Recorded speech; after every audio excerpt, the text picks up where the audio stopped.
یو عالم خبره کوله گاډي روانو مونږه پلاره په سفر یو جماعت ته گاډي ودرېدو دوه گاډي ودرېدل ناغي جماعت کې ځای کم نو مونږ څه کسان ودرېدلو هغې نور وی چې په دې اپلي جماعت کې به مونږ مونځ وکړو ځکه چې دلته به کې کسان کم راځي وی مونږ به دې مخې ته جماعت کې مونځ وکړو وی مونږ هلته وکړو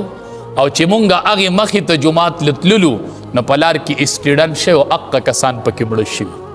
هغه وی مخکني جماعت کې به مونځ وکړو مخکني جماعت کې به مونځ نو هغې جماعت ته لا رسېدلي نه و چې لار کې وفات شو نو مونځ له نیټې وټې مه ورکوئ چې کله اذان وشي که نه الله اکبر الله اکبر دا ډېر په خوشحالۍ کوئ چې د مانځه ټیم به شو د اذان نبی کریم صلی الله علیه وسلم به بلال رضی الله تعالی عنه ته وی ارحنا یا بلال ارحنا یا بلال بلالا ړه راله آرام راوله ړه راله راحت راوله ړونه راله یخ کا ارحنا یا بلال ارحنا یا بلال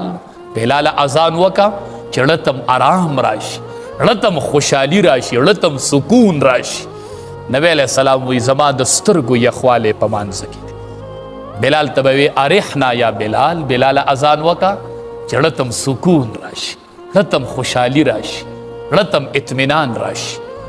چې کم ایمان تا د سحر منځ له نشي پاسولی دا ایمان بتا جنت ته بوزي د قبر نه به دې پاسي او جنت ته به دې بوزي چې هغه ایمان تا د سحر منځ له نشي پاسولی دا ایمان بتا جنت ته څنګه بوزي په دې ایمان به ته جنت څنګه حاصل کې نو منځ باره کې او خصوصا زنانه وته زنانه وته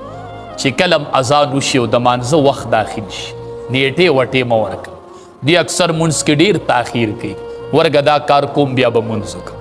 ورګه وړو ته ډوډۍ एकदम بیا نه ړومبې به منځ کوم او بیا به روټه एकदम هېڅ پته نه لګي دې دوران کې ماله مرګ راشي وخت داخل شوی دی په ما یو اهمه فریضه د رب د طرف نه فرض شوې ده او چې د قبر نه پاسم ړومبې به رانه د دې منځ تپوس کړي دا دومره اهمه فریضه ده او موږ نه پکې کوتاهي ګورې ډېره زیاته کړي صحابي راغی د دواړو جهانو سردار ته فرمایي ای الاعمال احب الی الله یاره په ټولو عملونو کې الله ته خوښ عمل کم یو دی ما ته وښیه ټولو عملونو کې خوښ عمل الله ته څه دی د دواړو جهانو سردار ړومبۍ کلمه د خولې نه ووتله الصلاة علی وقتها په خپل وخت باندې مونځ کول